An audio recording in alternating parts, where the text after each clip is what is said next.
Wake up, stand up, Africa. Gëmal sa bopp, gëm li nga doon.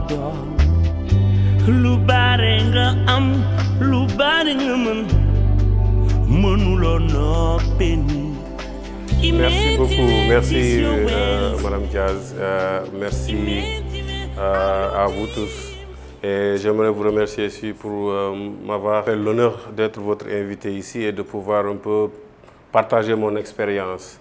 Je ne me suis pas lancé dans l'activité que je suis en train de faire en me disant que je suis entrepreneur. J'ai vu que bon, il y avait un besoin et je voyais qu'il y avait des sites comme yahoo.com, il y avait un moteur de recherche qu'on appelle AltaVista. Et au fait, tout ça, je voyais que c'était fait pour les Occidentaux, pour les Américains, pour les Français. Mais je savais quand même, j'avais une idée que le net va connaître un essor très bientôt et qu'il fallait créer une plateforme où les Sénégalais pouvaient se retrouver, échanger et aussi, bon, j'étais bien sûr passionné des sites web, du graphisme, du design, du codage.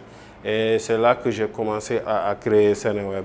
Bon, je dois vous dire aussi que mes 4 ans à l'université aux États-Unis, bien sûr que c'est l'informatique, mais c'était dans les réseaux. Moi, j'ai une licence en réseau et télécom.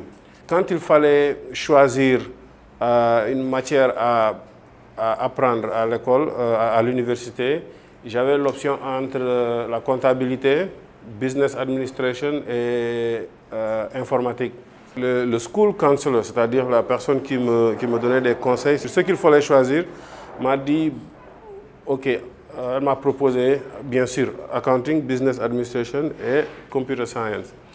Et j'avais vu que, bon, moi je ne suis pas très fort en maths ou en calcul, j'étais très nul à l'école, ça je vous le dis.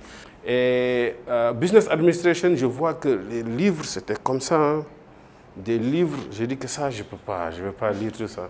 Et je me dis, bon, informatique. Surtout que ici, quand je faisais le BFM, comment on appelle ça? Il y a une matière qu'on appelle technologie ici. J'étais bien en technologie. Et comme je me disais que technologie, ça rime bien avec informatique et tout, je me dis que bon, peut-être que là-bas, alors que c'était différent. Donc, j'ai commencé à apprendre l'informatique.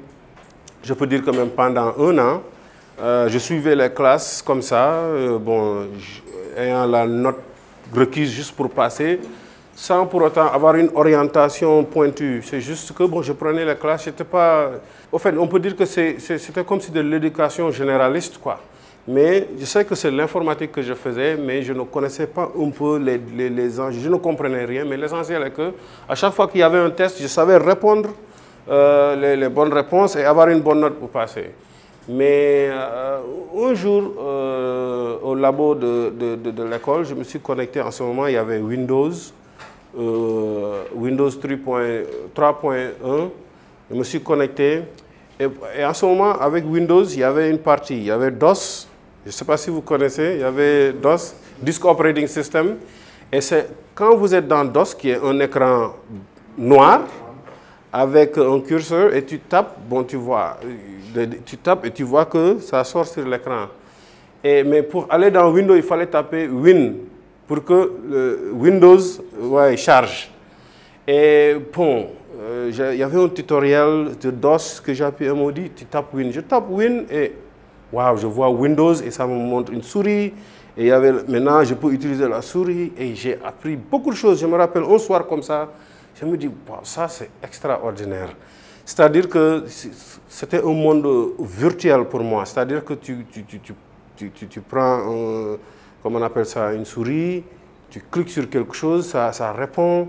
Ça, c'est... Et là, je me dis que, bon, j'aime ça, quoi. 1 an après, au labo, on avait l'Internet.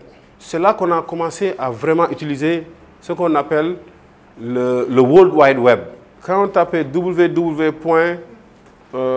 disons Yahoo, et voilà, on voit un moteur de recherche. Et ce qui m'a le plus fasciné, la première fois que j'ai ouvert une page web, c'est le fait que je tape yahoo.com par exemple, et déjà il y a du texte, il y a des images, Mais sur les autres, sur le texte, par exemple, les textes qui sont en bleu, tu peux cliquer dessus. Et quand tu cliques dessus, tu vois d'autres pages et d'autres liens en bleu. C'est après qu'on a su que c'est des liens. Mais ça, c'est extraordinaire. Et c'est là que je me suis vraiment intéressé au design, au web. Quand tu tapes sur une page et que ça vient sur ton écran, et que tu mets les images, tu places les images à gauche, à droite. En fait, ça, c'était du basique, mais c'était quelque chose. Je savais que c'était quelque chose que beaucoup de personnes ne faisaient pas dans le monde, mais ça me passionnait. Et j'ai commencé à vraiment créer des sites. Et il y avait des amis qui me demandaient de leur créer des sites, de leur animer leur site, par exemple. Et c'est comme ça que je me suis intéressé vraiment au web design, on peut dire, quoi. Et jusque-là, j'étais juste web designer. C'est-à-dire que je prends des, je ne peux même pas dire des codes, mais c'est des tags, on peut dire. Ce n'est pas la programmation. Ça, on peut dire que, au fait, quand vous utilisez Word, MS Word, par exemple, quand vous êtes en train de faire du text editing, je ne sais pas comment on dit ça en français, word processing, ouais. Quand vous écrivez et que vous mettez un texte en gras, il y a quelque chose qui se passe derrière. Au fait, quand tu fais un design, c'est ce que tu fais, ce qui se passe derrière.